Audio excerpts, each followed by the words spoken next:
మనం ఎటువైపు నడవాలి, ఏ దిక్కుకు వెళ్తే మనకి సహాయం వస్తుంది అనేది ప్రభు మాటల్లో ఈరోజు మనం వాక్యం ద్వారా మనం చూసుకుందాం. ఎవరన్నా ఒకరు చదువుతారు.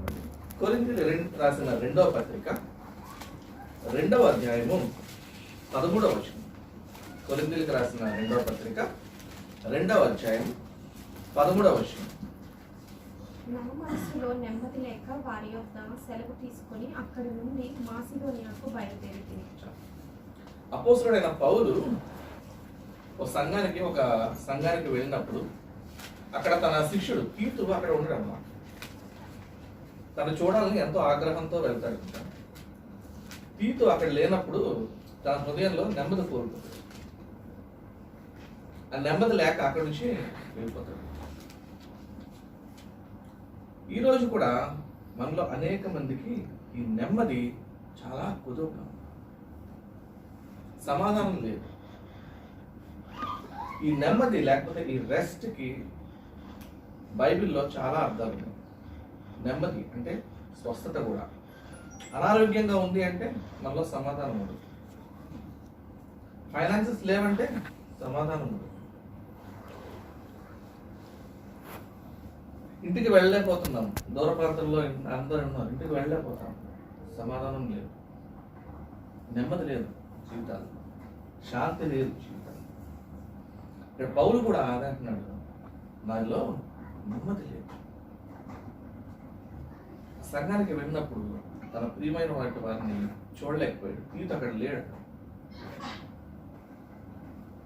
సో మనం కూడా మన చుట్టుపక్కల ఉన్న వాళ్ళలో ఇప్పుడు అనేక మంది చంపుతా ఉన్నారు.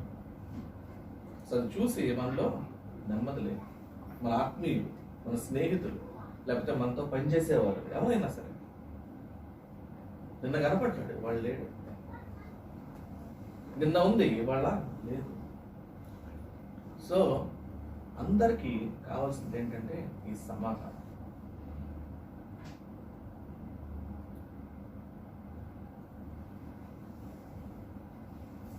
ఇర్మియా గ్రంథం 6వ అధ్యాయము 16వ వచనం ఒకసారి చూద్దాం. ఇర్మియా 6వ అధ్యాయము 16వ వచనం. యెహోవా ఇలాగ సెలవిచ్చుచున్నాడు, మార్గములలో నిలిచి చూడుడి, పురాతన మార్గముల గురించి విచారించుడి, మేలు కలుగు మార్గం ఏది అని అడిగి అందులో నడుచుకునుడి, అప్పుడు మీకు నెమ్మది కలుగును. ఇందాక మనం అనుకున్నాం కదా, 4 త్రోవల కూడలి మార్గంలో నుంచి ప్రభువు ఆలోచించమంటున్నాడు. ఏం ఆలోచించమంటున్నాడు? పురాతన మార్గాల గురించి ఆలోచించమంటున్నాడు. ఎందుకని? ఎప్పుడైనా ఎవరైనా అంటూ ఇట్లా విన్నారా, ఈ రోజుల్లో కూడా దేవుడు ఏంటి, మన పనులు మనం చేసుకోవాలి, ఇంకా నువ్వు దేవుడు దేవుడు అంటే కూర్చుంటావు. ఈ రోజుల్లో కూడా టెక్నాలజీ ఇంత డెవలప్ అయినా కూడా ఎప్పుడైనా ఉన్నారా ఇటువంటి మాటలు? దేవుడా దేవుడు అంటే అయిపోతుందా ఈ రోజుల్లో కూడా? నేను ఈ రోజుకి ఏమైంది? నేనున్న దేవుడు వాళ్ళు లేడా? మరి ఎందుకు ఈ రోజు కూడా దేవుడా దేవుడా అని ఎందుకు అనకూడదు? ఆయన నిన్న నేడు నిరంతరము మారినటువంటి దేవుడు. మారింది ఎవరు అంటే మనము, మన పరిస్థితులు. టెక్నాలజీ వచ్చిందని దేవుడిని తీసేసాం మన జీవితాల్లో నుంచి. అందుకే దేవుడు అంటున్నాడు, నూతనమైన మార్గాలు కాదయ్యా, ప్రాచీన మార్గాలు చూసుకోండి. ద ఓల్డ్ గాడ్లీ వేస్.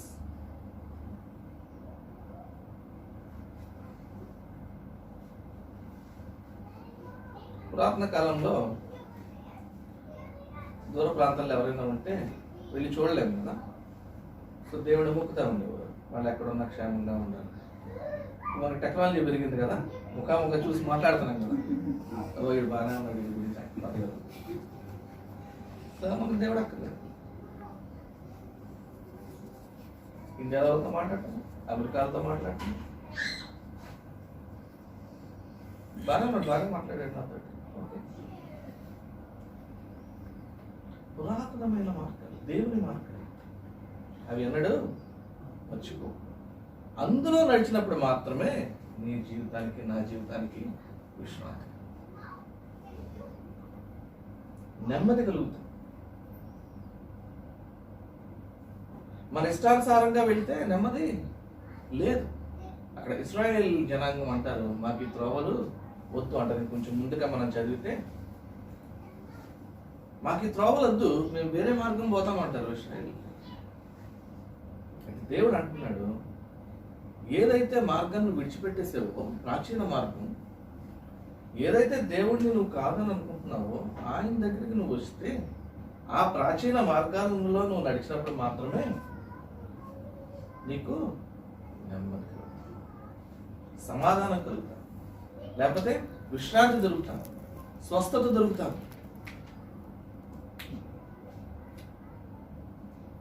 నీ పక్కన వారు ఉన్నా లేకపోయినా, నీ పక్కన ఏదైనా ప్రమాదం జరిగినా జరగకపోయినా, నీకు అస్వస్థత ఉన్నా లేకపోయినా, నీ జీవితంలో నెమ్మది కావాలంటే ప్రభు అంటా ఉన్నాడు, old godliness walk in that path. ప్రాచీనమైన దేవుని మార్గాలు నువ్వు, అందులోనే నీకు నాకు నెమ్మది దొరుకుతా ఉంది అని చెప్తాను. నెమ్మది లేకపోతే ఎట్లా? నిద్ర పడుతుందా? ఆకలేస్తుందా? ఏ పనైనా చేయగలవా?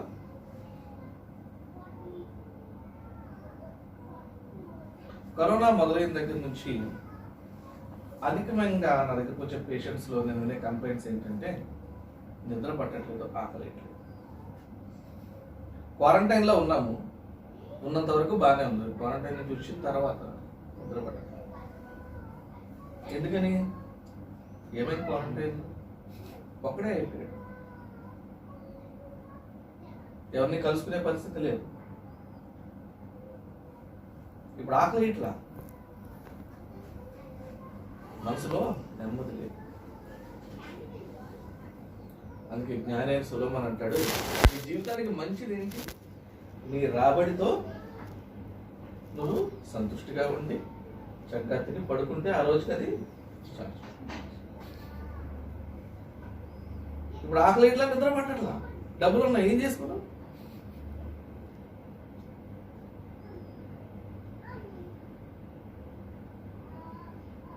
నీ జీవితానికి, నా జీవితానికి నెమ్మది కలగాలంటే ఆయన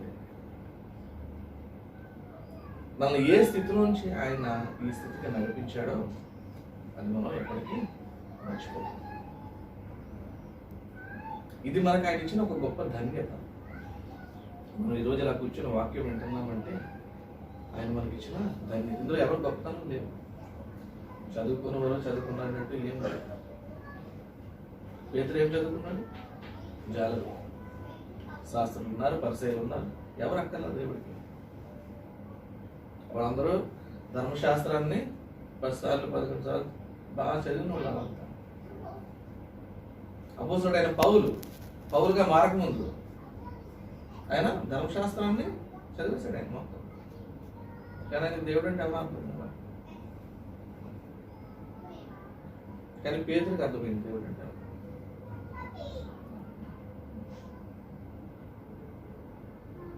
నువ్వు ఎవరు అని జనాలు అనుకుంటున్నాడంటే పేదరు ఏమన్నాడు? నువ్వు దేవుని కుమారుడు. నువ్వేమనుకుంటున్నావు? నువ్వు పైనుంచి వచ్చిన దేవుని కుమారుడు అనుకుంటున్నావు. ఎట్లా? ఆయన ధర్మశాస్త్రం చదవాలి. మరి శాస్త్రులు వీడు దెయ్యాలు కలుగుతుంటున్నారు. శాస్త్రులు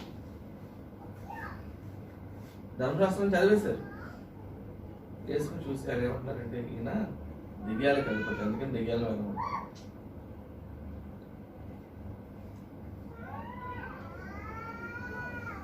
సో మనలో ఏ గొప్పతనం లేదు. మనం ఇప్పుడు ఉన్నామంటే దేవుని యొక్క మహత్తరమైన కృప. మనం ఈ స్టేజ్ని మనల్ని తీసుకొచ్చిన దేవుని యొక్క మార్గాన్ని, దేవుని యొక్క నడపను, దేవుని వాక్యాన్ని మనం ఇప్పుడు విడవచ్చు. అందుకే ఏంటి అంటున్నాడు, ఆ పాత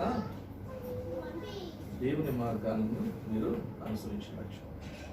అలా ఉన్నప్పుడు మాత్రమే నీకు నాకు నెమ్మది, సమాధానము, స్వస్థత. ఇంకో వాక్యం చూద్దాం. మత్తయి సువార్త, ఇదందరికీ మనకి బాగా పరిచయమైన వాక్యం. 11వ అధ్యాయము 28 నుంచి 30 వరకు. మత్తయి సువార్త 11వ అధ్యాయం 28 నుంచి 30. ప్రయాసపడి భారము మోసుకొనిచున్న సమస్త జనులారా నా యొద్దకు రండి, నేను మీకు విశ్రాంతి కలుగజేతును. నేను సాత్వికుడను, దీన మనసు గలవాడను కనుక నీ మీద నా కాడి ఎత్తుకొని నా యొద్ద నేర్చుకోండి, అప్పుడు నీ ప్రాణములకు విశ్రాంతి దొరుకును. ఏలైనగా నా కాడి సులువుగాను నా భారము తేలికగాను ఉన్నది. జనులు ఎలా ఉన్నారు? ప్రయాసంతో ఉన్నారు. సో ఎవరి దగ్గరికి వెళ్ళాలి? నా యొద్దకు రండి అని ప్రభువు చెప్పారు. ఈ ప్రయాస ఎటువంటి ప్రయాస? ఎటువంటి ప్రయాస? ఉద్యోగం లేదా? డబ్బులు లేవా? ఆరోగ్యం లేదా? పాపంలో మునిగిపోయావా? ఒంటరితనమా? లేకపోతే అసలు దేవుడు ఎవరు అనుకునే పరిస్థితి? దేవుడు ఉన్నాడా? ఉంటే ఎవడు దేవుడు? వాళ్ళేమో ఆయనని చెప్తా ఉన్నారు, వీళ్ళేమో ఈయనని చెప్తా ఉన్నారు, ఇంకొకళ్ళని చెప్తా ఉన్నారు. ఎవరు దేవుడు? ఏదైనా కావచ్చు నీ ప్రయాస. నీ ప్రయాస అది నువ్వు మోసుకుంటూ వెళ్తా ఉన్నావు, ఆ భారం అయిపోయింది నీకు.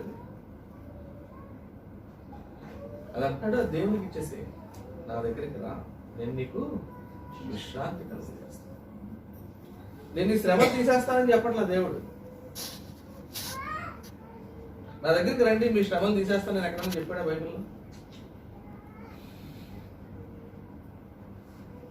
శ్రమలు ఉన్నాయి, శోధనలు ఉన్నాయి, బాధలు ఉన్నాయి, అస్వస్థత ఉంది, ప్రయాసం ఉంది. అయితే వీటన్నిటి మధ్య నీకు నెమ్మది దయచేస్తాడు.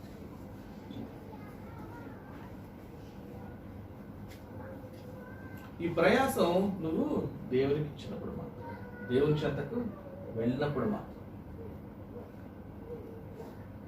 వేరే వాళ్ళ దగ్గరికి వెళ్తానంటే కుదరదు. ఏమో తాత్కాలికంగా కొంత సమయం నీకు ఆ భారం తగ్గొచ్చేమో కానీ మరలా అది వస్తూనే ఉంటుంది. ఈ ప్రయాసం మనలో పోవాలి అంటే మనం వెళ్ళాల్సింది ఒకటే దిక్కు. అందుకే దావీదు అంటున్నాడు, ఆకాశం ఉంది నీవు తప్ప నాకు ఇంకెవరు లేరు మనం. ఆయన ఒక్కడే నిన్ను నన్ను నడిపించడానికి సమర్థుడు. ఎలా నడిపించాలి? నెమ్మదితోటి, సమాధానంతో నువ్వు నడిచినప్పుడు నీకు అది సంతృప్తి.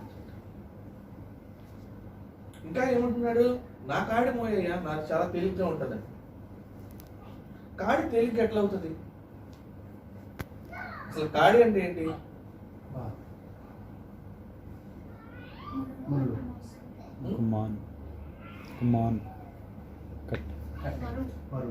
బరువు కదా. ఈ కాడి నువ్వు మోస్తున్నప్పుడు అధిక భారం దేవుడు మోస్తేస్తాడు. అందుకని అది నీకు తేలిక అవుతుంది.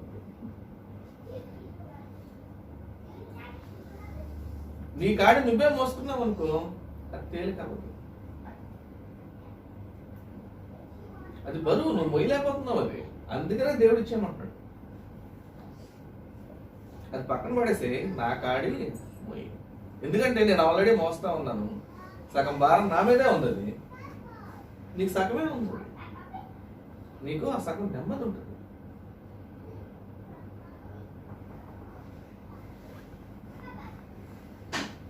ఇంకా ఏమంటున్నాడు? ఈ భారం ఎట్లా తగ్గుద్దంట నీకు? నువ్వు ఒంటరితనంగా ఉన్నావా? నీకు దేవుడు ఉన్నాడన్న సంతృప్తి, నెమ్మది నీకు కలుగుతుంది. ఇది ఎప్పుడైనా ఎవరిని అనుభవించారా? ఇది ప్రభువు నాతో ఉన్నాడని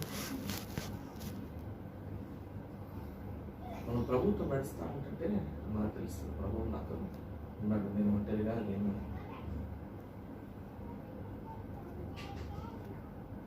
ప్రభువుని మనం వెంబడించట్లేదు అనుకోండి, అది మనకు అర్థం కాదు. ప్రభు నాతో ఉన్నా మనకు తెలియదు. అయ్యో నాతో ఎవరు ప్రభు పక్కనే ఉంటాడు, కానీ మనకు తెలియదు. నేను ఉన్నాను చెప్తానే ఉంటాడు ప్రభు, కానీ మనకు వినపడతాడు. అలా వినపడాలన్నా ఆ అనుభవంలోకి మనం వెళ్ళాలన్నా మనం అనుదినం ఆయనతో నడుస్తూ ఉన్నప్పుడు మాత్రమే అది మనకు తెలుస్తుంది ప్రభువు నాతో ఉన్నాడు. లేకపోతే తెలియదు. ఆయన దగ్గర మాత్రమే ఎంతో నాకు సమాధానం, శాంతి, విశ్రాంతి దొరికింది. ఇంకా ఏమంటున్నాడు? అపోస్తల కార్యాలు 2వ అధ్యాయము 26వ వచనం. అపోస్తల కార్యాలు 2వ అధ్యాయం 26వ వచనం.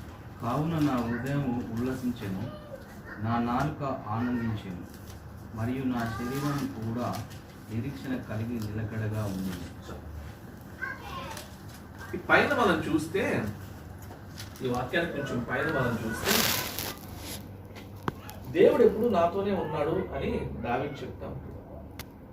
దావీదు రాసిన మాటలు తిరిగి మనకి అక్కడ రాసించాడు. ఆ పైన నుంచి చదువుదాం మనం. ఆయనను గూర్చి దావీదు ఇట్లనెను, నేను ఎల్లప్పుడూ నా ఎదుట ప్రభువును చూస్తుంటాను, ఆయన నా కుడి పార్శ్వమున ఉన్నాడు, కనుక నేను కదల్చబడను. ప్రభువును రోజు చూస్తున్నాడంట దావీదు. ప్రభువు తనతోనే ఉంటున్నాడంట. అందుకని ఏమంటున్నాడు? నా హృదయము ఉల్లాసంతో ఉంది, నా నిరీక్షణ నిలకడగా ఉంది, నేను కదల్చబడట్లా. ఈ నెమ్మదికి ఇంకొక సాదృశ్యం ఏంటంటే విశ్వాసంలో నిలకడగా ఉండడం. విశ్వాసంలో నువ్వు నిలకడగా ఉండాలంటే నీలో నాలో ఈ నెమ్మది కావాలి.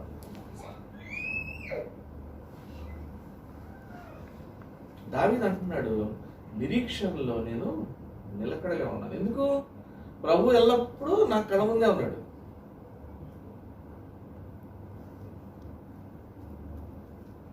అందుకని దావీదు జీవితం ఎలా ఉంది? ఆయన యొక్క హృదయము ఉల్లాసంగా ఉంది, గంతులు వేస్తాను, చాలా ఆనందంగా ఉంది తనకి. దావీదు గురించి మనం చూసినట్లయితే దావీదు ఒక్కడే ఎప్పుడు గొర్రెలు కాసుకుంటూ ఉండేవాడు, పొలాల్లో ఎక్కడికెక్కడికో పోతుంది.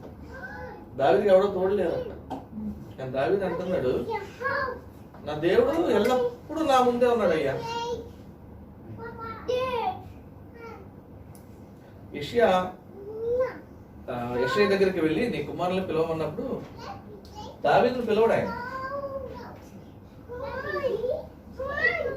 మిగతా కుమారులందరినీ పిలుస్తాడు. దావీదుని పిలిచాడా? లేదు, పిలవలేదు. దావీదు కూడా కొడుకే కదా, చిన్న కొడుకైనా కొడుకే కదా, మొదటి కొడుకైనా చివరి కొడుకైనా కొడుకే కదా.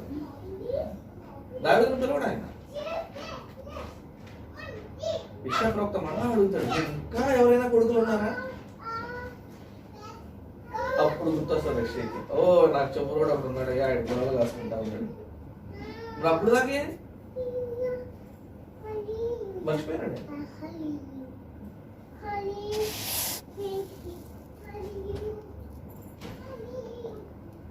కానీ దావీదు అంటున్నాడు, నేను ఒంటరిగా లేనయ్యా,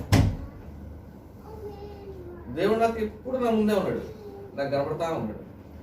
అందుకని ఆయన ఎప్పుడు దేవుని స్తుతిస్తూ కీర్తనలు పాడుకుంటూ ఉంటాడు. ఆయన తెలుసు ఆయన దేవుడు ఆయనతో ఉన్నాడు. ఎందుకంటే ఆయన హృదయం ఎప్పుడు దేవుని కొరకు ఆరాటపడతా ఉన్నాడు. అందుకని ఆయన జీవితంలో మరి మన జీవితాల్లో కూడా నెమ్మది కావాలంటే మనం ఏం చేయాలి? ప్రభు అంటున్నాడు, భారం మోస్తున్నావు నా దగ్గరికి, ఒంటరిగా ఉన్నావా నా దగ్గరికి, కాడి నీకు బరువుగా ఉందా, వదిలేసి కాకాడి. నీ జీవితంలో నా జీవితంలో నెమ్మది కావాలంటే నెమ్మది దొరికేది ఒకే ఒక్క మార్గం, అది యేసయ్య. యోహాను సువార్త 14వ అధ్యాయము 27వ వచనంలో ఆయన మళ్ళా ఇదే మాట చెప్తున్నారు, శాంతిని మీకు అనుగ్రహిస్తాను, నా శాంతిని మీకు అనుగ్రహిస్తాను, లోకం ఇచ్చేలా కాదు. కాబట్టి మీ హృదయములను వెరమనీయుడి. మనం వేరే మార్గంలో వెళ్తే మనకు సహాయం దొరకవచ్చు, కాకపోతే అది ఎంత లోకం ఇచ్చే సహాయం లేదు, కాసేపు ఉంటుంది పోతుంది. ఇప్పుడు బాధను మర్చిపోవడానికి తాగుతారు. ఎంతసేపు ఉంటుంది అది? ఆ కిక్కున్నంత వరకు ఉంటుంది. మరలా మర్చిపోవాలంటే మరలా పోయి తాగలరు. తాగుతూనే ఉండాలి. తాగినంత వరకు జ్ఞాపకం ఉంటుంది. ప్రశాంతంగా ఏదో లోకంలో ఉంటారు. తర్వాత ఏమవుతుంది? మళ్ళీ అదే బాధ. లేదు, నెమ్మది లేదు. ఒకటే మాట,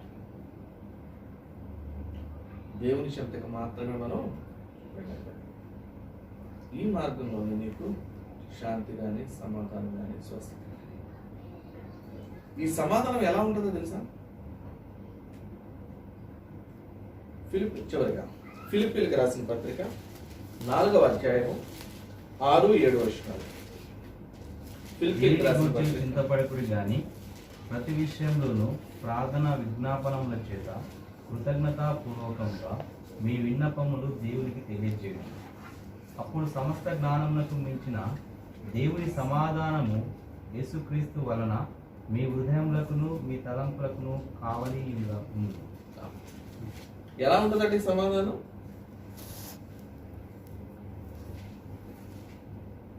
సమస్త జ్ఞానానికి మించినటువంటి దేవుని సమాధానం. ఇది నీకు నాకు అర్థం కావాలి అంటే అది కేవలం నువ్వు అనుభవించాలంటే, మాటల్లో వర్ణించేది కాదు. ఎందుకంటే అది జ్ఞానానికి అందదు, జ్ఞానానికి మించింది.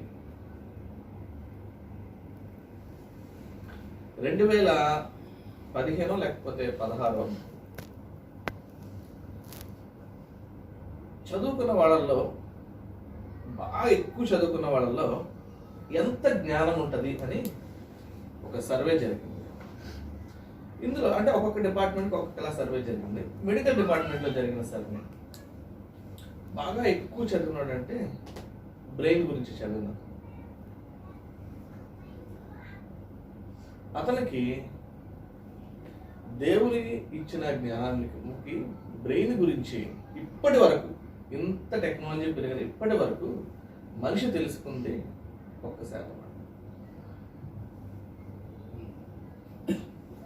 స్కాన్ చేస్తా ఉన్నాం, సిటీ స్కాన్ వెళ్ళిపోయింది, ఎంఆర్ఐ వచ్చింది, ఎంఆర్ఐ వెళ్ళిపోయింది, పెట్ స్కాన్ వచ్చింది. కొందరేమో తలకాయ తీసి తలకాయ మార్చి వేరే వాళ్ళు తలకాయ పెట్టడానికి ట్రై చేస్తా ఉన్నారు. పరిజ్ఞానం. పక్షవాతం వస్తే అది తీసేసి మార్చి మరలా నడిచేలాగా ప్రయత్నిస్తూ ఉన్నారు. ఇంత పరిజ్ఞానం పెరిగినా కూడా మనిషికి కేవలం బ్రెయిన్ గురించి తెలిసింది 1% వాడు కనుగొన్నారు. మరి ఈ 1% తోటి దేవుడు ఇచ్చే సమాధానం మనకు ఎట్లాగ అర్థమవుతుంది? ఎంత చదువుకున్నా కూడా ఇది నీకు నాకు అర్థం కావాలంటే ఏం చేయాలంటే దేవునితో. ఎందుకంటే ఇది జ్ఞానానికి అర్థమయ్యేది కాదు.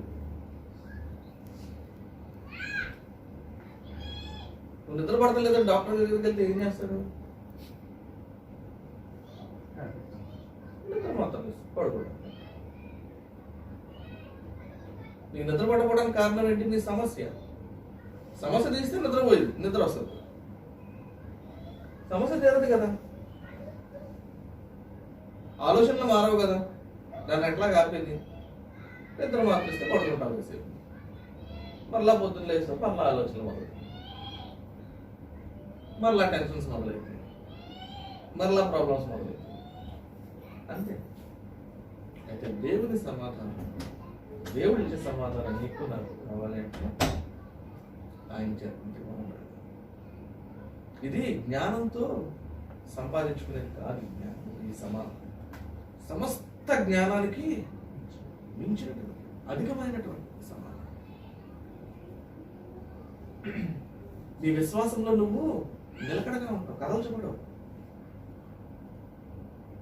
ఒంటరిగా ఉన్నావా? దేవుడు నీ ముందే ఉన్నాడన్న విషయం నువ్వు గ్రహిస్తావు.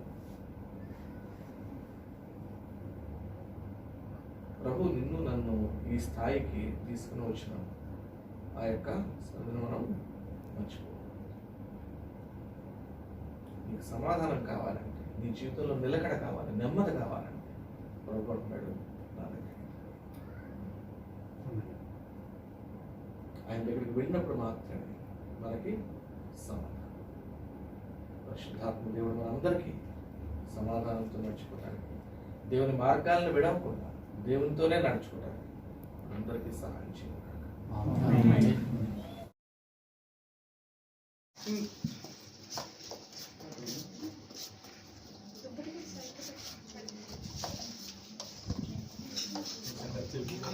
ఆరే పెట్టాలన్నా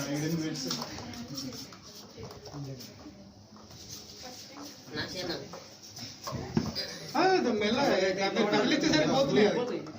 ఇక్కడికి వచ్చిన తర్వాత నేను నిదానంగా రండి. మెల్లగా దాన్ని కలుపుక.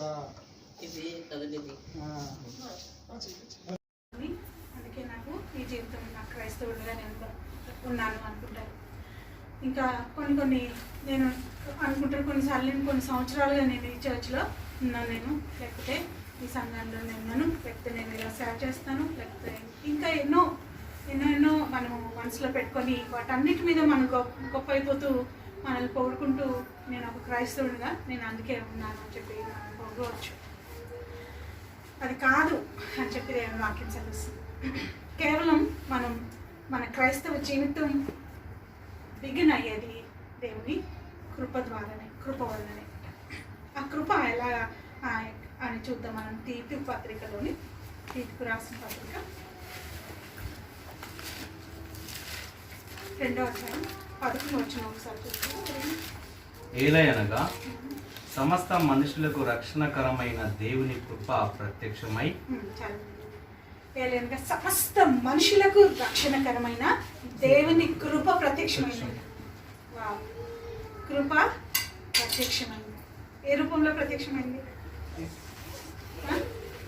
యేసుక్రీస్తు ప్రభు ద్వారా కదా. క్రీస్తు ప్రభు లోకానికి దిగి వచ్చేసారు.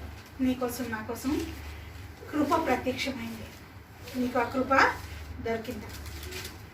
నీకు ప్రత్యక్షం. ఇప్పుడు దేవుని యొక్క కృప ఈ లోకంలో ప్రత్యక్షం అవడమే కాదు, కానీ వ్యక్తిగతంగా కూడా ప్రత్యక్షం కావాలి. అదే మనం ఇప్పుడు వరకు ఒక సాక్ష్యంగా విన్నాం. ఆయన జీవితంలో, బ్రదర్ గిడియన్ పాల్ జీవితంలో ఒకరోజు దేవుడు ప్రత్యక్షపరచుకున్నాడు ఆయన కృపని కదా. అందుకే ఆయనకి రక్షణ దొరికింది. అప్పుడు ఏమైందంటే కృప ప్రత్యక్షమైనప్పుడు మనము భక్తిహీనతను, ఇహలోక సంబంధమైన దురాశలను విసర్జించి శుభప్రదమైన నిరీక్షణ నిమిత్తము, అనగా మహాదేవుడును మన రక్షకుడునైన యేసుక్రీస్తు మహిమ యొక్క ప్రత్యక్షత కొరకు ఎదురు చూచుచు ఈ లోకంలో స్వస్థ బుద్ధితోనూ నీతితోనూ భక్తితోనూ బ్రతుకుచుండవాలనని మనకు బోధించుచున్నది. ఆ కృప మనకు ప్రత్యక్షమైన తర్వాత మనం ఎలా బ్రతకాలని, మనం ఎక్కడుండేవాళ్ళమంట? భక్తిహీనతతో ఉండేవాళ్ళంట, ఇహలోక సంబంధమైన దురాశలతో ఉండేవాళ్ళంట. వాటన్నిటిని విసర్జించి శుభప్రదమైన నిరీక్షణ మనకి అనుగ్రహిస్తుందన్నమాట. ఈ కృప మనకు ప్రత్యక్షమైనప్పుడు మనం ఏమవుతాము? భక్తిహీనత, ఇహలోక సంబంధమైన దురాశలు ఇవన్నిటిని విడిచిపెట్టి శుభప్రదమైన నిరీక్షణ. ఆ నిరీక్షణలో ఏముంటుందంటే మహాదేవుడును మన రక్షకుడైన యేసుక్రీస్తు యొక్క మహిమ ప్రత్యక్షత కొరకు ఎదురు చూడడానికి మనకి దేవుడు కృపనిస్తారనమాట. యేసుక్రీస్తు ప్రభు తిరిగి వచ్చేటప్పుడు నువ్వు నేను నా దేవుడు వస్తున్నారు, నా యేసయ్య తిరిగి వస్తున్నారని నువ్వు ధైర్యంగా ఆయన కొరకు ఎదురు చూడగలుగుతాం. ఆ నిరీక్షణ మనకి ఇస్తున్నారనమాట. ఈ లోకంలో ఎలా బ్రతకాలంట? స్వస్థ బుద్ధితోనూ నీతితోనూ భక్తితోనూ. ఈ 3 మానేసి వేరేవన్నీ చేస్తూ ఉంటాం. స్వస్థ బుద్ధితోనూ నీతితోనూ భక్తితోనూ బ్రతకాలి. మనమేమో నిరాశతోనూ నిస్పృహతోనూ ఏమంటారు ఈ లోకపు ఆశలతో రాశల్లోని అందులో మగ్గిపోయి అందులో వెళ్ళిపోయి ఇవ్వబడి తన్నించుకొని బాగా అక్కడ మనం ఏడ్చుకుంటూ ఉంటాం. ఏసైన్తో నడవడం, ఏసైని వెంబడించడం, ఈ శుభప్రదమైన నిరీక్షణ మనకిచ్చారు దేవుడు. యేసుక్రీస్తు ప్రభుని రక్షకునిగా అంగీకరించిన ప్రతి ఒక్కరికి ఇచ్చారు. సో ఎలా బ్రతకాలంటే మనము ఈ లోకంలో స్వస్థ బుద్ధితోనూ నీతితోనూ భక్తితోనూ బ్రతుకుచుండవాలని మనకి బోధించారు. ఇంకా ఇంకొకటి చూద్దాం మనం. కిందకి వెళ్తే 3వ అధ్యాయంలో 4వ వచనం చూస్తారా? మన రక్షకుడైన దేవుని యొక్క దయయు మానవుల ఎడల ఆయనకున్న ప్రేమయు ప్రత్యక్షమైనప్పుడు. ఇప్పుడు ఏం ప్రత్యక్షమైందండి? దేవుని యొక్క దయ, ఆయన యొక్క ప్రేమ. వా! ఎంత గొప్ప సంగతి కదా. దేవుని దగ్గర నుంచి కృప దొరికింది, ఇంకా సరిపోలేదని దేవుని దగ్గర నుంచి మనకి దయ దొరికింది, ఇంకా సరిపోలేదని ఇంకా ఏం దొరికింది? దేవుని యొక్క ప్రేమ.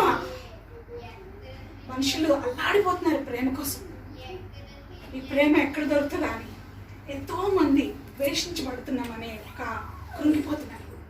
నా సొంత కుటుంబం నన్ను ద్వేషిస్తుంది, నా సొంత వారు నన్ను ద్వేషిస్తారు, నా సొంత అన్నదమ్ములు నన్ను ద్వేషిస్తున్నారని ఎంత ద్వేషంతో బాధపడుతున్న సమయంలో దేవుడు అంటున్నారు ఇక్కడ, దేవుని ప్రేమ ప్రత్యక్షమైనట.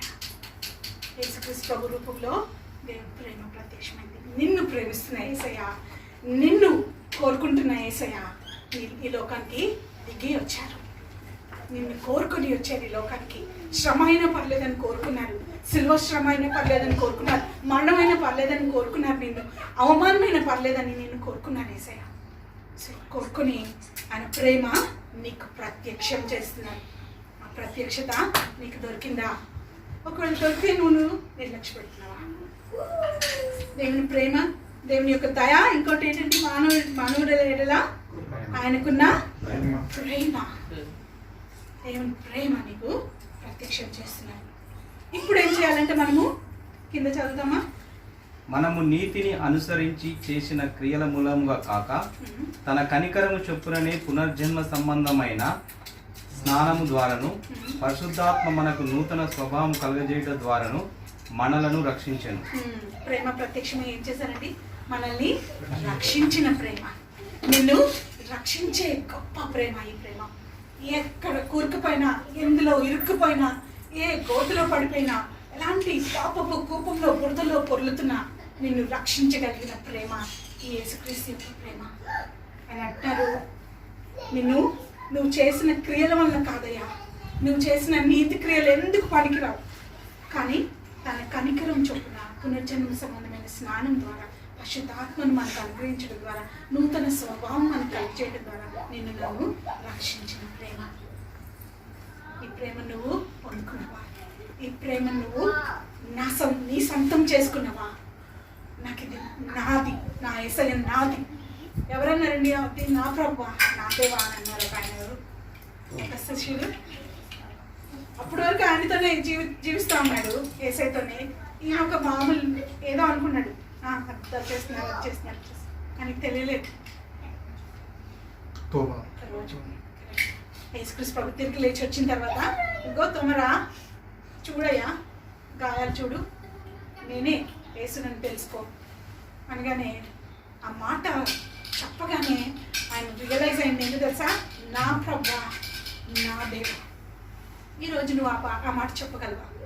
నేను చాలా కాలం నుంచి క్రైస్తవునండి, నేను చాలా బాగా బైబిల్ చదువుకుంటానండి, నేను బాగానే ప్రార్థన చేసుకుంటా ఉంటాను, నేను చర్చికి మాత్రం వెళ్ళిపోతానండి, నా పేరెంట్స్ కూడా తల్లిదండ్రులని, నా గ్రాండ్ పేరెంట్స్ తల్లిదండ్రులని, నా పేరెంట్స్ పాస్టర్స్ అండి, నా బ్రదర్స్ అందరు పాస్టర్స్ అండి, ఎన్నో రీజన్స్ చెప్తా ఉన్నావేమో. బట్ ఈ రోజు అడుగుతున్నాను దేవుడు, ఈ ప్రేమ నువ్వు అనుభవించావా? ఈ ప్రేమ చేత నువ్వు తక్కువడ్డావా? ఈ ప్రేమ ఎవరికో తెలుసా? నీకే, నీకోసం. దేవుని యొక్క ప్రేమ ప్రత్యక్షత నీకోసమే, ఆయన దయ నీకోసమే, ఆయన కృప నీకు. ఇంకా ఎదురు చూస్తూ ఉన్నారు దేవుడు, వస్తావా? Let me walk with you అని, నీతో కలిసి నడవాలని యేసయ్య, నువ్వు ఆయనతో కలిసి నడవాలని.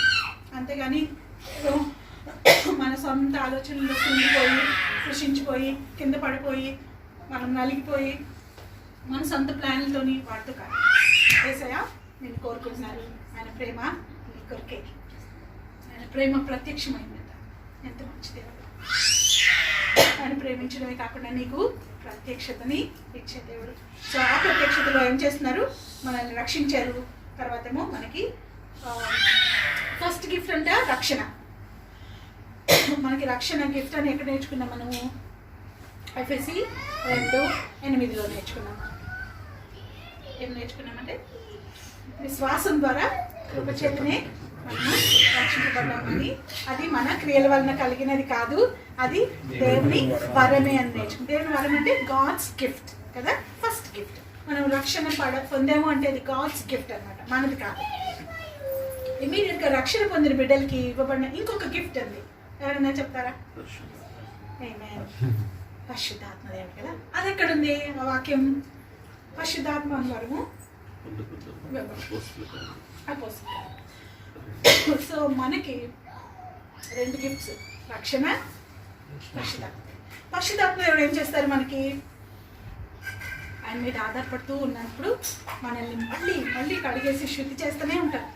అలాని పాపం చేసుకుంటూ పోవని కాదు, తప్పకుండా ఈ లోకంలో మనం జీవిస్తున్నాం కాబట్టి ఏదో ఒక విధంగా పాపం మనకు అంటేస్తూ ఉంటుంది.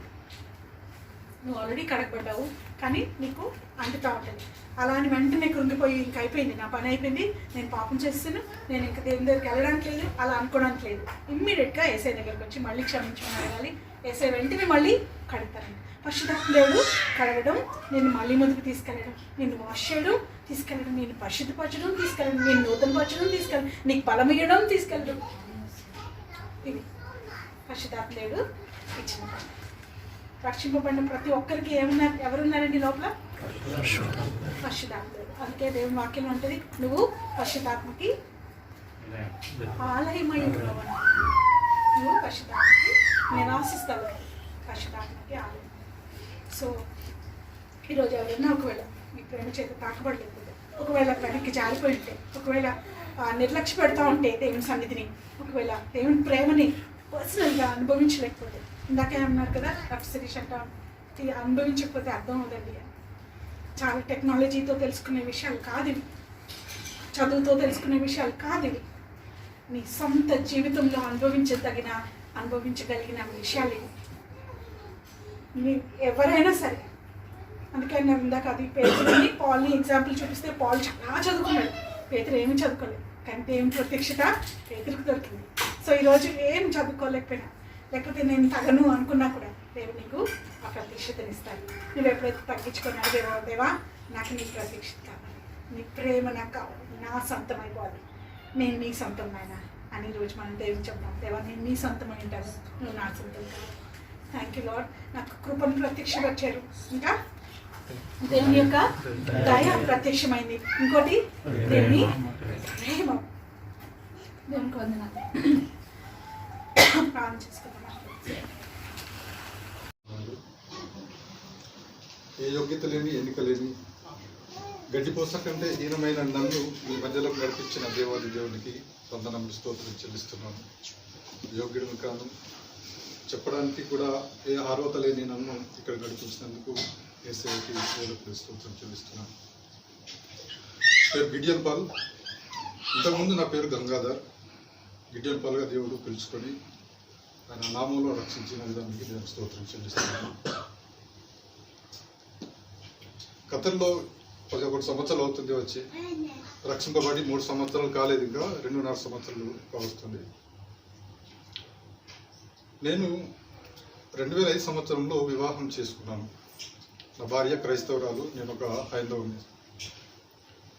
పెళ్లి చేసుకునేటప్పుడు మామూలుగా అందరి సమక్షంలో సరే ఒప్పుకొని, ఎవరిది వారు క్రైస్తవురాలుగా ఆమె గుడికి వెళ్ళడం, ఆమె చర్చికి వెళ్ళడం, నేను గుడికి మామూలుగా అని చెప్పేసి ఆ విధంగా పెళ్లి చేసుకున్నాను. తర్వాత నా వ్యక్తిగత జీవితానికి వస్తే, నేను భయంకరమైన పూజలు పునస్కారాలు చేసేవాడిని. వారంలో 3 రోజులు ఉపవాసాలు ఉండేవాడిని. అంటే ఆ స్థితిలో వాస్తవానికి యువకులు అలాంటి ఉపవాసాలు చేయరు దాదాపు ఊళ్ళో. ఎందుకంటే నేనే ఇంట్లోని గదులన్నీ నేను శుభ్రం చేసుకొని, ఏ రోజైతే ఉపవాసం ఉంటానో ఆ రోజు శుభ్రం చేసుకొని, నేనే వంట చేసుకొని అంత నిష్టగా ఉండేవాడిని అనమాట. వినాయక చవితి వచ్చిందంటే నవరాత్రులు ఏవైతుందో ఆ నవరాత్రులు నేను అక్కడనే పడుకునేవాడిని. ఎక్కడైతే విగ్రహం పెట్టి ఉంటుందో అక్కడే పడుకునేవాడిని. అక్కడే స్వయంగా నేను వంట చేసుకొని, కనీసం నీళ్లు కూడా తాగేవాడిని కాదు, చాలా కఠినంగా. ఇప్పుడు ముస్లిం సోదరులు ఏ విధంగా అయితే వాళ్ళు కఠినమైన ఉపవాసం ఉంటారో, వాళ్ళని బేస్ చేసుకొని నేను వాళ్ళకంటే ఎక్కువ నేను ఎందుకు ఉండదు అని చెప్పి 9 రోజులు ఒకేసారి నేను తినడం, నైట్ ఒకటిసారి మాత్రమే, నీళ్లు ఒకటేసారి తాగడం, అంతటి దారుణమైన ఉపవాసాలు ఉండేవాడిని. అయితే నేను భయంకరమైన తాగుడు తాగేవాడిని. అట్ ద సేమ్ టైం భయంకరమైన తాగుడు, స్మోకింగ్, ఎంజాయ్మెంట్ జీవితం, అది కూడా చాలా దారుణంగా ఉండేది. పెళ్ళైన కొన్నాళ్ళ వరకు మా జీవితం బాగానే ఉంది. కానీ కొన్నాళ్ళ తర్వాత ఎదుటి వాళ్ళు, నీ భార్య క్రైస్తవురాలు, నువ్వు ఒక హైందవుడుగా ఉన్నావు, సో మీ జీవితం ఇట్లా ఉంటే ఎట్లా, ఇద్దరు ఎవరైనా ఒకరు నువ్వు ఖచ్చితంగా ఒక్కటే ఉండాలి కానీ భార్య భర్తలు వేరు ఉంటుందా అని చెప్పేసి అన్నదాన్ని నేను కూడా పట్టించుకోలేదు. కానీ కొన్ని రోజుల తర్వాత నాలో మగవాణ్ణి అనే ఒక అహంకారం నాలోకి వచ్చేసింది. ఏంటంటే హైందవ సాంప్రదాయ ప్రకారం ఏ భార్య అయినా సరే తన భర్తను బట్టి జీవించాలి, తన భర్త అడుగుజాడలనే నడవాలి, భర్తను కాకుండా ఉండకూడదు అని చెప్పేసి అని ఆ అహంకారం ఏదైతే ఉందో తనని టార్చర్ చేయడం మొదలుపెట్టాను. ఏంటంటే నువ్వు నాతో పాటు నేను ఏదైతే దేవుడిని నేను అనుసరిస్తున్నానో నువ్వు నన్ను బట్టి జీవించాలి, కానీ నువ్వు ఆ యొక్క యేసు ప్రభువుని వదిలిపెట్టాలి. తను మామూలుగా చెప్పడం జరిగింది, తను వినలేదు.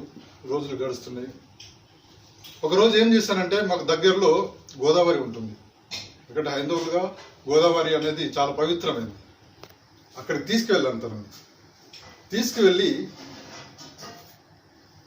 ఆ నదిలోకి తీసుకువెళ్ళి చెప్పాను, ఒక క్రైస్తవులు ఏ విధంగానైతే బాప్తిసం తీసుకొని తన పాత జీవితాన్ని వదిలిపెట్టి క్రీస్తుని అంగీకరిస్తారో, నీవు ఈరోజు ఈ యొక్క పవిత్రమైన గోదావరిలో నా చేతులు, ఇదే చేతులు, ఈ యొక్క పాపపు చేతులు ఇది, ఎందుకంటే తనని ఈ చేతులతోటే ఆ గోదావరిలో నుంచి నేను చెప్పాను, ఈ రోజు నుండి నీవు ఆ యేసు ప్రభుని వదిలిపెట్టాలి, నన్ను బట్టి నువ్వు ఉండాలి, నేను ఏదైతే దేవుళ్ళని అనుసరిస్తున్నానో ఆ దేవుళ్ళను అనుసరించాలి. బాప్తిసం తీసుకున్నప్పుడు మీరు నీళ్ళలో ముంచుతారు కదా క్రైస్తవులు, same at the same time నేను కూడా నువ్వు ఆ దేవుణ్ణి వదిలిపెట్టడానికి ఈ పవిత్రమైన నీటిలో నిన్ను ముంచుతున్నా అని చెప్పి తనను ముంచి లేపినప్పుడు తనంది, నీకు ఇది పవిత్రం కానీ నాకు మాత్రం మామూలు నీళ్ళు లేదు, ఎందుకంటే నువ్వు నా శరీరాన్ని మాత్రం నీళ్ళలో ముంచినావు కానీ నా హృదయం నిండా నా దేవుడు ఉన్నాడు అని చెప్పి తను నాకు సమాధానం ఇచ్చింది. కొన్ని రోజులు చూశాను, తనలో మార్పు లేదు. ఇంకా నాలో ఆవేశం పెరిగిపోయింది. ఆవేశం పెరిగి ఏం చేశానంటే, ఇట్లయితే లాభం లేదు అని చెప్పి, ఇప్పుడు ఇక్కడ అంత కొండగట్టు తెలుసు చాలా మందికి కదా, కొండగట్టుకి ఆమెను తీసుకెళ్ళాను. టెంపుల్ చాలా హైందవుల్లో ఎక్కువ వచ్చేసేది. అక్కడికి తీసుకువెళ్ళి తను చెప్పాను, నేను నిన్ను నీటిలో ముంచాను, పవిత్ర నదిలో ముంచాను, నీలో మార్పు రాలేదు, ఇప్పుడు ఇక్కడికి తీసుకొచ్చిన కాబట్టి ఈరోజు నా చేత నీకు బొట్టు పెట్టి ఏదైతే ఈ రోజు నుండి ఖచ్చితంగా ఆ యొక్క యేసు ప్రభుని వదిలిపెట్టాలి తీర్మానం చేసుకున్నాను. నేను అక్కడనే కొట్టడం కూడా జరిగింది. తను ఏడుస్తుంది, భయంకరంగా ఏడుస్తుంది. నాలో కనికరం అనేది లేదు. ఏంటంటే ఇన్ని సంవత్సరాలు, అప్పటికి ఒక 1.5 year అయిపోయింది. ఆమె ప్రతిరోజు టార్చర్ నడుస్తుంది వాస్తవానికి, కానీ ఆమెలో ఎలాంటి మార్పు లేదు. అప్పుడు చెప్పాను, నువ్వు ఖచ్చితంగా ఈ రోజు ఆ యొక్క యేసు ప్రభుని వదిలిపెట్టి ఈ రోజు నుండి నువ్వు ఖచ్చితంగా ఈ క్షణంనే ఈ గుళ్ళోనే నువ్వు నాతో పాటు పూజలు చేయాలి అని చెప్పి తనని చాలా హింసించడం జరిగింది. తను ఏడుస్తుంది. నేను చెప్పాను, నువ్వు చనిపోయినా పర్వాలేదు కానీ నన్ను బట్టి నువ్వు ఉండాలని చెప్పినప్పుడు తను ఏమందంటే, ఇంత నేను టార్చర్ చేసినా కానీ ఆమె నన్ను వదిలిపెట్టలేదు కానీ ఎట్ ద సేమ్ టైం యేసు ప్రభువును కూడా వదిలిపెట్టలేదు. ఏమందంటే, ఏ చేతులతో అయితే నువ్వు బొట్టు పెట్టాలనుకుంటున్నావో అదే చేతులతోటి నన్ను ఇక్కడే చంపేయి, నేను చనిపోతాను, కానీ దేవుని మాత్రం వదిలిపెట్టు. ఒకవేళ నువ్వు కాదు పోదు అని చెప్పి నాతోటి పూజలు లేదంటే బొట్టు పెట్టి చేసావంటే నేను ఖచ్చితంగా చనిపోతాను. ఎందుకంటే ఎప్పుడు నువ్వు నాతో ఉండవు కాబట్టి, నువ్వు లేని క్షణం ఏదైతే క్షణం ఉంటుందో నేను ఖచ్చితంగా చనిపోతాను. నాకు నా దేవుడు తప్ప వేరే దేవుని నేను పూజించను అని చెప్పిన తర్వాత అప్పుడు నాలో ఒక భయం వచ్చేసింది. ఏం భయం అంటే, ఒకవేళ నేను ఇంకా ఆమెను పోర్ చేస్తే ఎక్కడ చనిపోతుందో అన్న భయంతో అప్పుడు ఆమె చెప్పాను, నువ్వు బైబుల్ చదవద్దు, ప్రార్థన చేయొద్దు, చర్చికి వెళ్ళొద్దు, వాటన్నింటిని వదిలిపెట్టి కామ్గానే నీ ఇంట్లో ఉండాలి, అట్లా అయితేనే ఓకే. తను అప్పుడు ఒప్పుకున్న తర్వాత అప్పటి నుండి నార్మల్గా అయిపోయింది. నేను ఖతర్ దేశానికి రావడం జరిగింది. నా జీవితంలో మాత్రం మార్పు లేదు. ఏదైతే ఉందో అదే.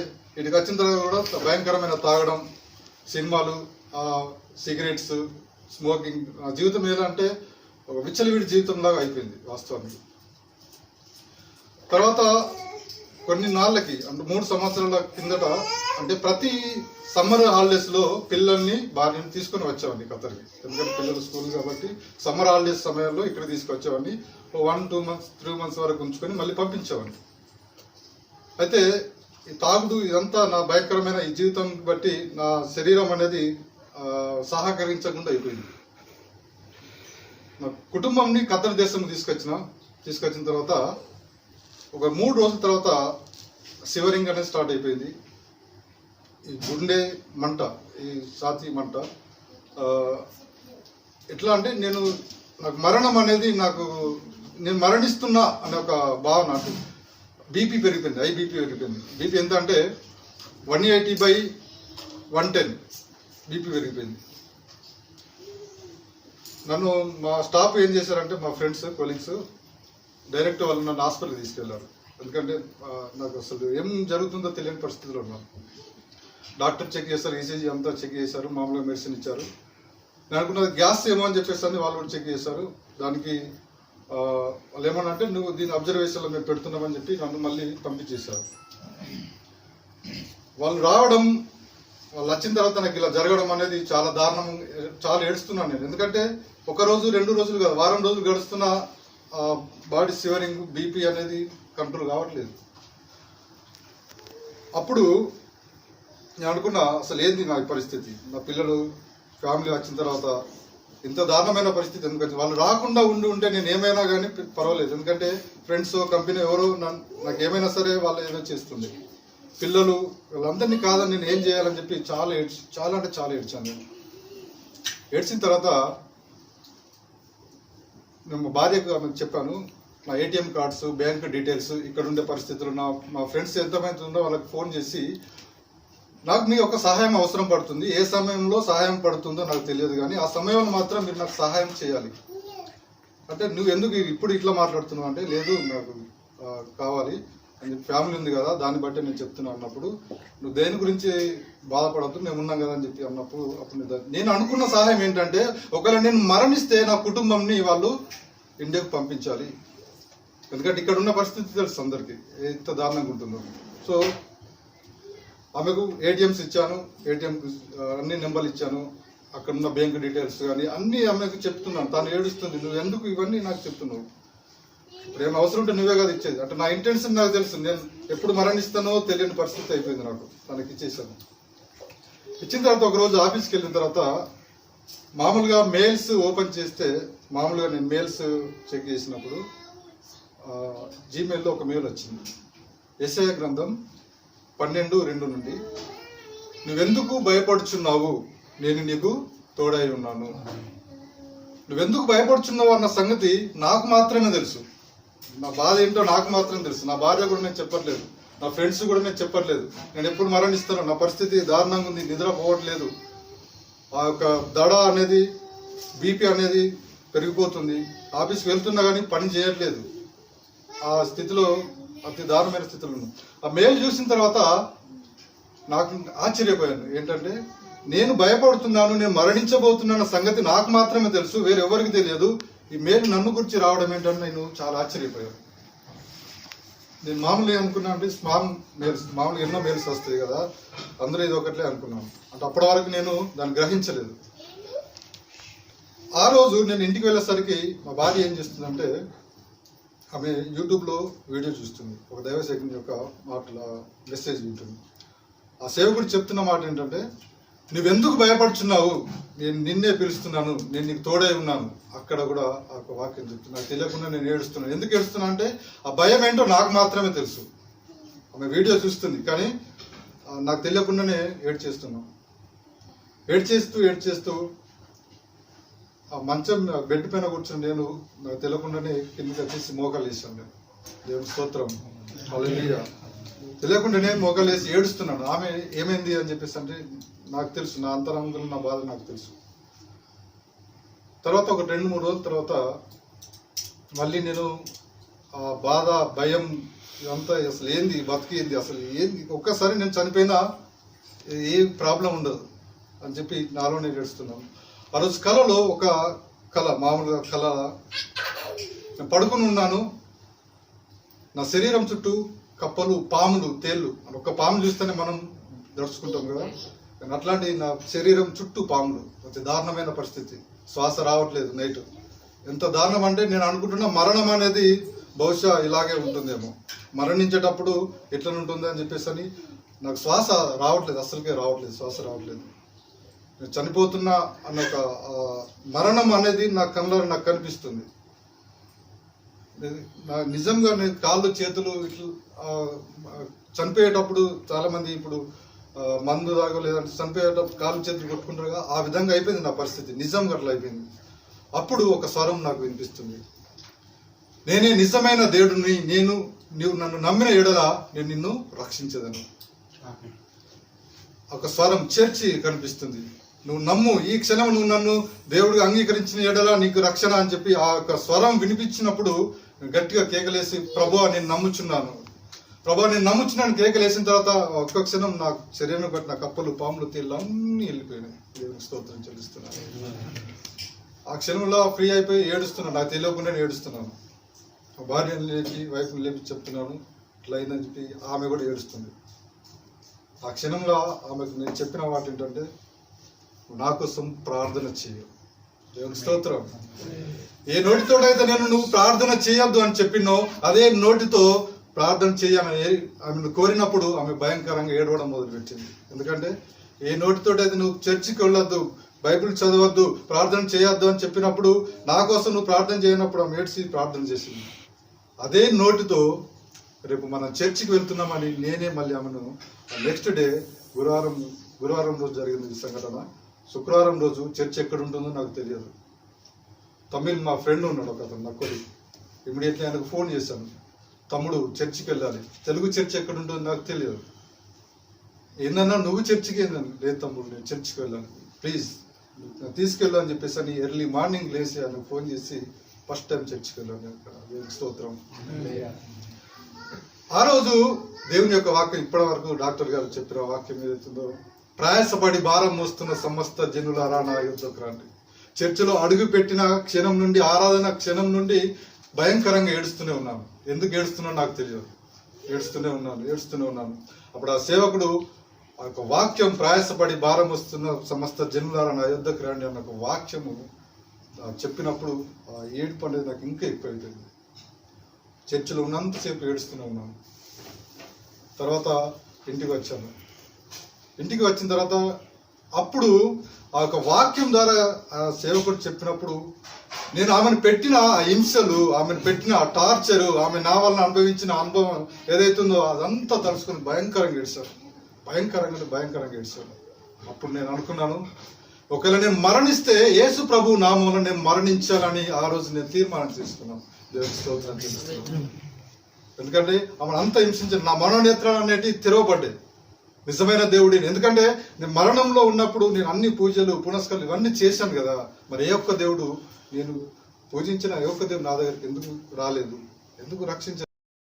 ఒక నేను మరణిస్తే ప్రభు నామమున నేను మరణించాలి అని చెప్పి ప్రార్థన చేసుకున్నప్పుడు ఇది జరిగి కేవలం వారం 10 రోజులు 10-15 రోజులు ఆ మధ్యనే జరుగుతున్న సంఘటన ఇదంతా. నేను అనుకున్నాను, ప్రభువా ఒకవేళ నాకు తెలియదు, బైబిల్ తెలియదు, అసలు బైబిల్ తెలియదు, ప్రార్థన ఎట్లా చేస్తుందో తెలియదు, అసలు ఏంటో తెలియదు. ఎందుకంటే నా భార్యనే కాదు, ఎవరైతే ఇంటి దగ్గర ఉన్న క్రైస్తవులు ఎంతోమంది ఉంటారో వాళ్ళని ఏలన చేసేవాడిని, భయంకరంగా ఏలన చేసేవాడిని. మీరు పరాయి దేశపు దేవుణ్ణి అని చెప్పి తీసుకొచ్చి మన దేశాన్ని సంస్కృతిని నాశనం చేస్తున్నారు. మీరు రాత్రి 12, 1, 2 దాకా వాళ్ళతో డిబేట్స్ చేసేవాడిని. ఎందుకంటే మీరు దేశాన్ని నాశనం చేస్తున్నారు. నిజమైన దేవుడు అంటే మన భారతదేశంలో ఉన్న దేవుళ్ళ వాళ్ళకి ఎక్కువ చేసేవాడిని. ఒక RSS కార్యకర్త ఎంత ఉండో నేను అంతటి దారుణంగా ఉండేవాడిని. నా ప్రవర్తన అందరి లోపల నిజంగా ఒక కొత్తగా దేవుని నమ్ముకున్న వాళ్ళైతే వాళ్ళని పిలుచుకొని వాళ్ళతోటి చేసేవాడిని, వాళ్ళని తిట్టేవాడిని. అసలు ఏంది ఎక్కడ పడిస్తుంది ఆయన కాళ్ళ దగ్గర. ఇప్పుడు ఆయన తప్పైగా ఏది లేదు అనే స్థితికి నన్ను తీసుకొచ్చింది. దేవునికి స్తోత్రం చెల్లిస్తున్నాను. ఇది అయిపోయిన తర్వాత ఒక 6 నెలల వరకు సోదరు చెప్పాడు, నువ్వు దేవుణ్ణి నమ్ముకున్నావు, తర్వాత శోధనలు వస్తాయి బ్రదర్. మరి అన్న ఎన్ని శోధనలు వచ్చినా సరే ఆయన తప్ప నాకు ఏది లేదు అని చెప్పి నిర్ణయించుకున్న తర్వాత 6-7 నెలల తర్వాత ఉద్యోగం పోయింది. నేను మళ్ళీ నా యొక్క ఆరోగ్య పరిస్థితి అనారోగ్యంగా అయిపోయింది. చాలా దారుణమైన పరిస్థితి అయిపోయింది. ఏం చేయాలో తెలియని పరిస్థితి. ఒకటే అనుకున్నాను, ప్రభా వాస్తవానికి దుబాయ్కి ఒక లేబర్గా వెళ్ళాను, ఆసియా లేబర్గా వెళ్ళాను. ఇప్పుడు ఇక్కడ ఒక సర్వే ఇంజనీరింగ్ ఇక్కడ చేస్తున్నాను. అంత దేవుని యొక్క మహాకృప. నేను ఏమై ఉన్నానో కేవలం ఆయన యొక్క కృప మాత్రమే. ఆమె ప్రార్థన ఇప్పటి వరకు నాకు ఇక్కడ నడిపించింది. ఉద్యోగం పోయింది, నేను అనుకున్న ప్రభా ఇది మీరు ఇచ్చిన భిక్ష మాత్రమే, నేను దీనికి అర్హుడను కాదు, కానీ మీరు ఇప్పటిదాకా నడిపించి ఉన్నారు. నిజమైన దేవుని ఎప్పుడైతే తెలుసుకొని ఆయన అనుకున్నానో ఉద్యోగం పోయింది, ఆరోగ్యం అదైపోయింది. కంపెనీ వాళ్ళు 4 రోజులు పీరియడ్ ఇచ్చారు. కానీ దేవుని మహాకృపను బట్టి 10 రోజుల్లోనే వేరే కంపెనీలో జాబ్ వచ్చేసింది. నేను అనుకున్నాను ఈ జాబ్ వచ్చిన తర్వాత నేను ఇంటికి వెళ్ళలేదు, ఎందుకంటే నేను వెళ్ళి సాక్ష్యం చెప్పాలి. కేవలం 10 రోజుల కోసం నేను ఇంటికి వెళ్ళాలి, వెళ్ళి దేవుని యొక్క సాక్ష్యం నేను చెప్పాలి. నేను దేవుని నమ్ముకున్నాను, నేను మారు మనసు పొందాను, నేను దేవుని కోసం అని చెప్పి చెప్పాలని. కంపెనీ చేంజ్ అయితే మళ్ళీ 1 ఇయర్ వరకు పోరాదు అని చెప్పి మా హెచ్ఆర్ని నేను రిక్వెస్ట్ చేశాను. కుదరాను, కొత్త కంపెనీ వాళ్ళని నేను రిక్వెస్ట్ చేశాను, కుదరాను, చెప్పండి సార్ ప్లీజ్ నాకు 10 days సెలవు ఇవ్వండి, నేను ఇంటికి వెళ్ళి వస్తాను. తర్వాత కొత్త కంపెనీ హెచ్ఆర్ వాళ్ళు ఫోన్ చేసి సార్ మీకు 10 days మేము ఇస్తున్నాము, కాకపోతే నీ ఒక ట్రాన్స్ఫర్ కావాల్సిన సర్టిఫికెట్స్ అన్నీ ఇచ్చేసిన తర్వాత ఇచ్చేసి నేను ఇంటికి వెళ్ళిపోయాను. ఇంటికి వెళ్ళి దేవుని యొక్క సాక్ష్యాన్ని నేను పంచుకున్నప్పుడు అందరూ నన్ను హేళన చేశారు. ఎంత హేళన అంటే నేను ఏ విధంగానైతే ఎంతమంది అయితే హేళన చేశానో అది అనుభవించి ఉన్నాను. దేవునికి స్తోత్రం చెల్లిస్తున్నాను. అంటే నేను మారడం అనేది చాలా మందికి ఇప్పటికి కూడా నమ్మలేకపోతున్నాను, వాళ్ళు కాదు నేనే నమ్మలేకపోతున్నాను. దేవునికి స్తోత్రం. అందరూ హేళన, మా చుట్టాలు బంధువులు అందరూ నన్ను హేళన చేశారు. ఏంటి మళ్ళీ ఆ యొక్క దేవుడు అని చెప్పి ఎన్ని పూజలు ఇవన్నీ చేసినావని నువ్వు మళ్ళీ మారడం ఏంటి? నేను చెప్పాను నేను మారలేదు, ఆయననే నన్ను మార్చుకున్నాడు. మా బాధ్యతతో ఎప్పుడు అనేవాడిని నీ దేవుడు నిజమైన దేవుడే అయితే నన్ను మార్చేస్తాడు ఆయన, అవునా కదా? నీ దేవుడు నిజమైన ఛాలెంజ్ చేసేవాడిని. కానీ దేవుడు ఆయన మహాకృపను బట్టి ఈరోజు ఆయన కాళ్ళ దగ్గరనే పడేసి ఉన్నాడు. దేవుని స్తోత్రం చేస్తున్నాను. తర్వాత సాక్ష్యం చెప్పి నేను మళ్ళీ రిటర్న్ ఖత్తర్కి వచ్చాను, కొత్త కంపెనీలో జాయిన్ అయ్యాను. జాయిన్ అయినాక ఒక 4-5 daysకి నాన్నగారు చనిపోయారు. దేవునికి స్తోత్రం చేస్తున్నాను. ఎందుకంటే నాన్నగారు చనిపోయిన తర్వాత ఆ దుఃఖం చూడండి. ఇంటికి వెళ్ళి వచ్చిన తర్వాత సాక్ష్యం చెప్పి వచ్చిన తర్వాత నాన్నగారు చనిపోతే అందుకే అక్కడ ఉన్న బంధువులు కానీ అమ్మ అన్న మా యొక్క బంధువులందరూ వీడు దేవుడిని నమ్ముకున్న తర్వాతనే వీని యొక్క జీవితం సర్వనాశనం అయిపోతుంది చూడండి. తర్వాత కొత్త కంపెనీలో చేరిన తర్వాత నేను వెళ్ళాలి, నేను ఒక్కనే కొడుకుని, మా నాన్న తల్లిదండ్రులకు ఒక్కనే కొడుకుని. వెళ్ళి నేనేం చేయాలి? తలగురి పెట్టాలి. అక్కడ నుండి ఫోన్ చేస్తున్నాడు, రా నీకోసం ఇక్కడ వెయిట్ చేస్తున్నాడు, భయంకరంగా చేస్తున్నాడు, ప్రభా నీవే దిక్కు. నేను నిన్ను ఇప్పుడు ఆల్రెడీ నా కన్న తండ్రిని పోగొట్టుకున్నాను, నిన్ను కాదని నేను వెళ్తే ఇద్దరు దూరమే కదా. చూడండి నేను ఒకటే అనుకున్నాను, ప్రభా మీ చిత్తమే, నేను మరణిస్తే నేను మీకోసమే ఉండాలి అంతే. ఇది ఒక అగ్ని పరీక్ష నాకు. ఎలాంటి పరీక్ష అంటే అగ్ని పరీక్ష. నేను వెళ్ళాలి, తలకొరి పెట్టాలి. మా అమ్మ ఏడుస్తుంది ఒక్క కొడుకు అని చెప్పి ఊరంతా వచ్చేసారు. ఏం చేయాలో తెలియని పరిస్థితి. ఒకటే అనుకున్నాను, ప్రభావ కాపాడని చెప్పేసాను. కంపెనీ వాళ్ళకి ఇన్ఫార్మ్ చేస్తే నేను ఇమీడియట్ వెళ్ళిపో అని చెప్పేసాను. చూడండి ఇమీడియట్ వెళ్ళిపో. నేను అనుకున్నాను వాళ్ళు నాకు పర్మిషన్ ఇవ్వరేమో అనుకున్నాను. ఇమీడియట్ వెళ్ళిపో అని చెప్పేసాను. ఏం చేయాలి తెలియదు. వెళ్ళిపోయాను. వెళ్ళిపోయి నాన్న దగ్గరికి వెళ్ళలేదు.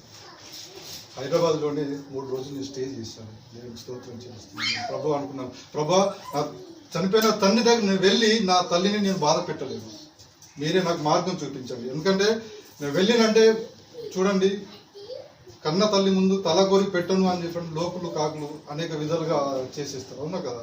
ఒకటే అనుకున్నా, ఆయన చూడకపోయినా పర్లేదు, ప్రభా దారి చూపించినప్పుడు దేవుడు ఆయన ఒకటే ఒక మాటను గుర్తు చేసింది. ఆయన దేవాలయం నుండి పారిపోయాను, వాళ్ళ నుండి పారిపోయాను అని దేవుడు నాకు ప్రతి క్షణం గుర్తు చేసినప్పుడు ఎవరికి తెలియకుండా అమ్మకు కానీ బంధువులకు తెలియకుండా హైదరాబాద్లో 3-4 రోజులు అక్కడే ఉన్నాను. ఉన్న తర్వాత 4వ రోజు ఇంటి దగ్గర మా కర్మ జరుగుతుంది కదా. సో ఆ రోజు నైట్ హైదరాబాద్ నుండి ఇంటికి వెళ్ళడం జరిగింది. జరిగిన తర్వాత ఆ రోజు అక్కడ చేసే కార్యక్రమానికి కొడుకు వచ్చాడు కదా, కొడుకుతోటి అన్ని కార్యక్రమాలు జరిగించాను. తలకొరివి మా పెద్ద అబ్బాయి పెట్టాడు, అది అయిపోయింది. అయిపోయిన తర్వాత ఈ యొక్క కార్యక్రమాలు అయితే నా బ్రాహ్మణ దగ్గరికి వెళ్తే ఆయన అన్నానంట, ఒక్క కొడుకు వచ్చి అన్నీ చేస్తేనే ఆయనకు ఆత్మశాంతి ఉంటుంది. చూడండి బంధువులు మా బాబాయిలు మేనత్తలు అందరూ కలిసి చుట్టుండి ఈ తండ్రి కంటే దేవుడు అంత గొప్పన, మొన్న నుండి నమ్ముకున్న దేవుడు కన్న తండ్రి కంటే ఎక్కువ అని చెప్పి అన్నప్పుడు నేను చెప్పాను, దయచేసి ఒకవేళ నేను ఆ పరిస్థితి చేస్తే నేను మరణించినట్టు లెక్క. ఆ పరిస్థితి ఎలాగైందంటే నా భార్యను ఏ విధంగానైతే హింసించి ఆమె మరణించినా సరే ఆయన కోసమే అనే విధంగా నన్ను కూడా దేవుడు ఆ రోజు అక్కడ ఆ విధంగా చూపించింది. దేవుని స్తోత్రం చెల్లిస్తున్నాను. ఒకటే చెప్పాను, నేను మరణిస్తేనే, ఒకవేళ ఆ పరిస్థితి చేస్తే నేను మరణించడమే. వాళ్ళతో చెప్పాను, నేను దేవుని, ఆయన నమ్మదగిన దేవుడు, నిజమైన దేవుడు, ఆయన వదిలిపెట్టినని చెప్పినప్పుడు అందరూ కూడా నన్ను ఏలన చేశారు. కానీ నేను చెప్పాను, దయచేసి నన్ను ఇబ్బంది పెట్టద్దని చెప్పి వాటన్నిటి నుండి తప్పించుకొని మళ్ళీ అందరికీ ఉన్న పరిస్థితులను బట్టి అందరు నన్ను దుమ్మెత్తిపోశారు, చాలా తిట్టారు. ఎందుకంటే కన్న తండ్రి కంటే మొన్న నమ్ముకున్న దేవుడు నీకు గొప్ప అయిపోయాడా అని చెప్పేసి నేను అనుకున్నప్పుడు మళ్ళీ వారం రోజుల తర్వాత ఖత్తర్కి వచ్చేసాను. ఖత్తర్కి వచ్చింది కూడా నాకు మెంటల్గా చాలా షాక్ అయిపోయాను. అయిపోయిన తర్వాత కంపెనీకి అడిగాను, ఒక 1 month నేను వెళ్ళాలి, కానీ వాళ్ళు నాకు వెళ్ళడానికి అవకాశం ఇవ్వలేదు. రిజైన్ చేసి వెళ్ళిపోయాను. ఎందుకంటే ఇంటికాడ ఉన్న పరిస్థితులు, నా ఆరోగ్య పరిస్థితులు అన్నీ చూసుకొని పోయిన తర్వాత ఈ పాత కంపెనీ ఏదైతే కంపెనీ మధ్య జాబ్ పోయిందని చెప్పాను కదా, ఆ పాత కంపెనీ ఏదైతే కంపెనీ ఉందో వెళ్ళినాక 2 months అక్కడ అన్నీ సక్రమంగా అయిపోయింది, అన్నీ నేను సెట్ చేసుకున్నాను. మళ్ళీ వాళ్ళు ఫోన్ చేసి మళ్ళీ కంపెనీలోకి రావాలని చెప్పి పాత కంపెనీ వాళ్ళు ఫోన్ చేశారు. దేవుని స్తోత్రం తెలుస్తున్నాను. అక్కడ ఉన్న వాళ్ళు ఈవెన్ మా అమ్మ కూడా నన్ను ఏమనుకుందంటే, నువ్వు దేవుణ్ణి నమ్ముకున్నాక సర్వనాశనం అయిపోయావు, ఉన్నదంతా పోయింది, మంచి ఉద్యోగం, నాన్న చనిపోయాడు. ఇంటికి వెళ్ళిన తర్వాత నేను ఇల్లుకు ముగ్గు పోసుకున్నాను, ఆ ఇల్లు కూడా ఆగిపోయింది, అంత తలక్రిందులు అయిపోయింది. బంధువులు, మిత్రులు, ఎంతమంది అయితే శ్రేయస్సులు అందరు నన్ను పెట్టేసుకున్నారు. అందరికి ఒకటే చెప్పాను, ఏదైనా సరే నేను ఆయనకే అప్పగిస్తున్నాను, నేను ఏమైనా ఇప్పటికీ ఆయన సిద్ధమే అని చెప్పేసి అనుకున్నప్పుడు 2 నెలల తర్వాత మళ్ళీ పాత కంపెనీ నుండి నాకు కాల్ చేసి సాలరీస్ ఒక 20% సాలరీ ఇంక్రిమెంట్ ఇచ్చి నన్ను మళ్ళీ ఎక్కడైతే తల దించుకునే స్థితిలో ఉన్నారో దేవుడు మళ్ళీ అదే కంపెనీలో తల ఎత్తుకొని ఇప్పుడు ఒక 3 ప్రాజెక్టులు చూసుకునే విధంగా దేవుడు ఆ ఒక స్థితిలో దేవుడు ఇచ్చిన ఒక చిన్న సాక్ష్యంను ఇచ్చిన దేవునికి, అలాగే పాస్టర్ గారికి, అక్క గారికి, సంఘం అందరికీ కూడా, సిస్టర్స్, బ్రదర్స్ అందరికీ కూడా హృదయపూర్వక వందనాలు తెలియజేస్తున్నాను. నా కోసం ప్రార్థన చేయండి, మా కుటుంబం కోసం ప్రార్థన చేయండి. నాకు కావాల్సిన మీ ప్రార్థన ఏంటంటే, నేను ఆయనలో బలపడాలి, ఆయన కోసం పని చేయాలి, ఒక చీపురు కట్టగానే పని చేయాలి ప్రభువు కోసం. ఆయన ఏ పనైనా సరే ఆయన కోసం నేను చేసే విధంగా మీ ప్రార్థన నాకు జ్ఞాపకం చేసుకోండి. దేవుని చిత్తం నా ఎడలు ఏదైతే ఉందో దానికోసం మీరు ప్రార్థన చేయాలి. నాకు వేరే అవసరం ఏది లేదు, కేవలం నా జీవితంలో ఆయన చిత్తం ఏమి ఉందో అది నెరవేరడం కోసం మీరు ప్రార్థన చేయాలని పేరున అందరికీ కూడా నా హృదయపూర్వకంగా వందనాలు తెలియజేస్తున్నాను.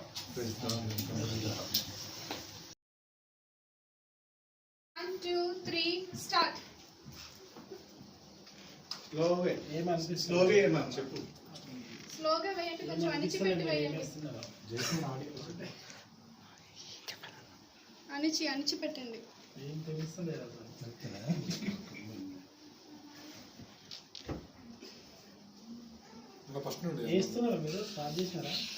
స్టార్ట్ చేస్తున్నా. చేయండి.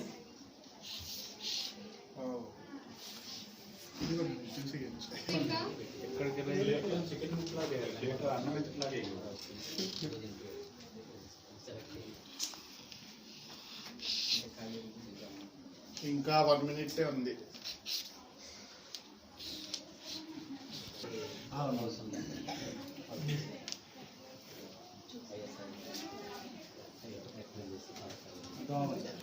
కొంచెం టచ్ కావాలి.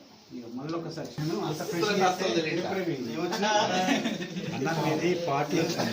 ఎక్కువటి ఇది కారంట బాగుంది. వెరీ గుడ్, అందరు బాగుంది.